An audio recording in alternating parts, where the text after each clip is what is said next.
Blackthorne Valley, a novel by Christopher G. Matten. Prologue, August 3rd, 1974. Jessica flew through the dimly lit forest, the fog consuming most of her body. She was only 12, but she flew through the forest with the speed of a greyhound, her hair flapping around behind her like a bright orange flag. Her emerald eyes were filled with terror, and her heart thudded in her chest. She wasn't sure exactly what or where she was running from, but it flooded her with primal, animalistic fear, a fear that kept her legs moving and arms pumping despite the pain, despite the fatigue.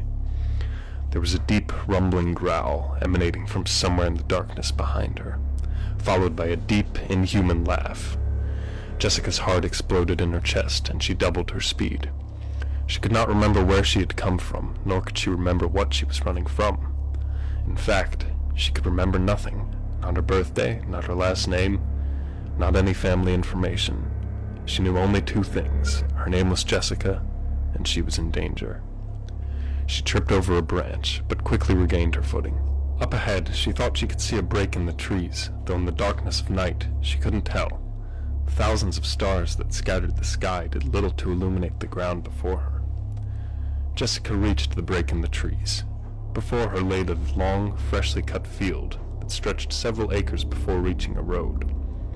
At the end of the property was a large stone building that, to Jessica's young mind, resembled a castle.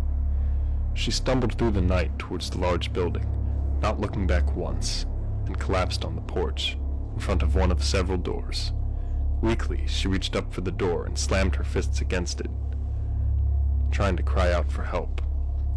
But for some reason, she couldn't. When she opened her mouth, no matter what she tried, not a single sound would come out. No cry, no scream, not even a slight whimper. Just silence. The sound of deep, cold laughter vibrated through the air, but it came from the woods. The person or creature that was pursuing her had not followed her out of the forest.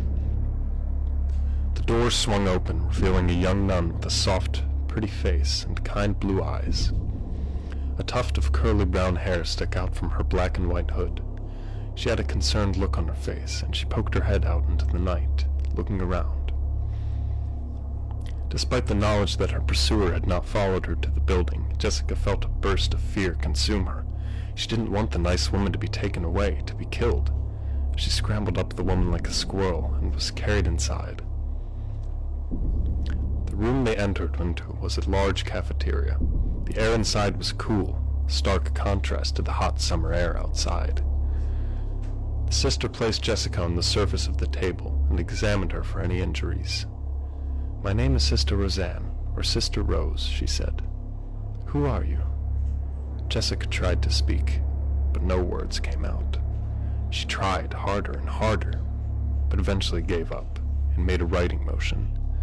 Sister Rose gently carried Jessica into an office, which was across the hall from the cafeteria. She handed Jessica a notepad and a pencil. "My name is Jessica," she wrote. Sister Rose read the piece of paper and nodded.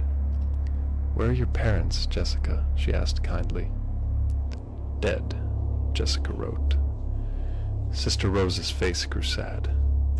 "Where are you from?" she asked. Jessica shrugged. "I don't know. I can't remember anything except my mommy and daddy are dead, and my name is Jessica," Jessica wrote.